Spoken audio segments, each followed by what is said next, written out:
What's up, Taiwan? I'm Louise with 10 minutes of news from here in Taiwan and around the world. North Korea says it launched 2 strategic cruise missiles from a submarine on Sunday. The missiles were launched from waters off the east coast of Korea and hit targets around 1,500 kilometers away. North Korea says the tests demonstrate its underwater offensive operations. The missiles were launched the day before the US and South Korea begin their largest joint military exercises in 5 years.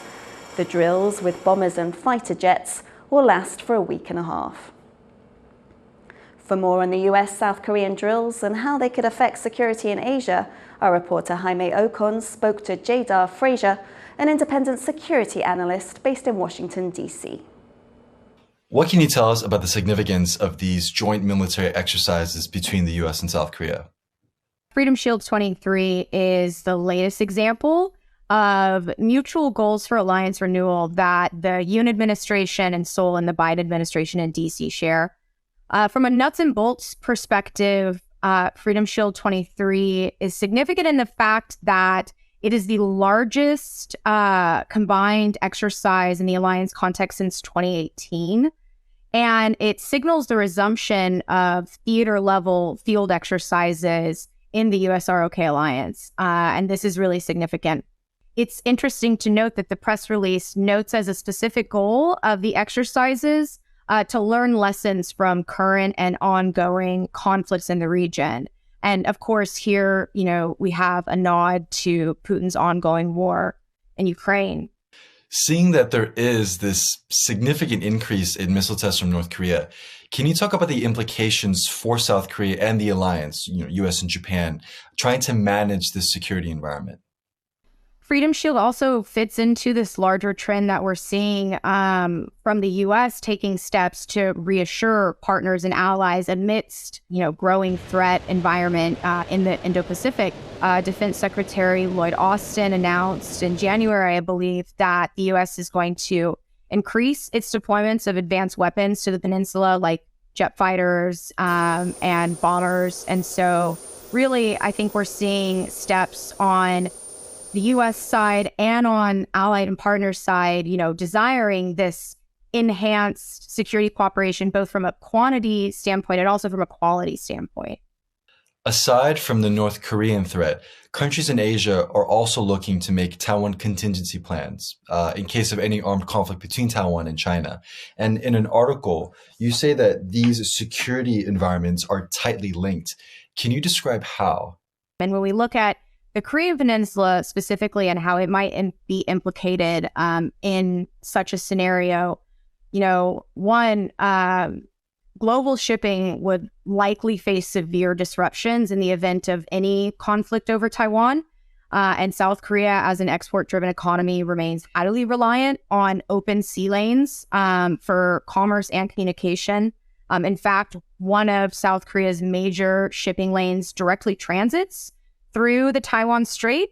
So we can see a clear relation between, Korean economic security, energy security, and, the security and peace of Taiwan Strait. That was Jadar Fraser, an independent security analyst based in Washington, D.C. A Taiwanese soldier who went missing from outlying islands is now confirmed to be in China. The soldier was reported missing from his post on Kinmen's Erdun Island last week. Erdun lies just 4 kilometers from the Chinese coast. There had been speculation the soldier may have swum to China. Taiwan's government has now confirmed this, but they have not commented on whether the soldier would be returned to Taiwan, saying only that Chinese authorities are investigating the matter. Chinese leader Xi Jinping says China opposes what he calls separatist activities aimed at Taiwan independence. Xi also promised to promote China's military modernization. He made the comments on Monday in his closing speech to the annual meeting of China's parliament, the National People's Congress. China named its new cabinet on Sunday, marking the end of a government reshuffle. Earlier, the Congress approved Xi as president for an unprecedented third 5-year term. Taiwan's baseball team, eliminated from the sport's biggest tournament on Sunday, has thanked their fans for their support. Taiwan finished with 2 wins and 2 losses in the World Baseball Classic. That was the same record as all the teams in the first pool. But it finished last in the group after giving up the most runs. Cuba and Italy advanced to the next round. The only bright spot for Team Taiwan was infielder Yeoh Chang winning Most Valuable Player for the first pool. Chang had 7 hits and 2 home runs. He plays in the US Major Leagues and has been signed by the Boston Red Sox. Taiwan's water crisis has put the spotlight on the nation's reservoirs, some of which have been around for nearly 100 years. In one rural village in the south, residents revere the Japanese man who they call the father of Taiwan's irrigation. Sally Jensen went there to learn more. This is the father of Taiwan's irrigation. He wasn't born in Taiwan, but over 1,000 kilometers away in Kanazawa, Japan. His name was Yoichi Hata. Hata came to Taiwan during the Japanese occupation as an official, but Taiwanese people still respect him for his contributions to hydraulic engineering. The water systems he put in place have been essential for growing the country's staple crop, rice. People still come here to Wushantou Reservoir in Tainan to pay their respects over 80 years after Hata's death. But the Japanese occupation of Taiwan and the mega projects it brought came at a high human cost. So why do people still love him so much? The plains of Jiayi and Tainan were once barren land prone to droughts and floods. Hata is credited with transforming them into fertile farmland. He constructed the irrigation system known as the Jianan Waterworks and changed the lives of around 600,000 farmers.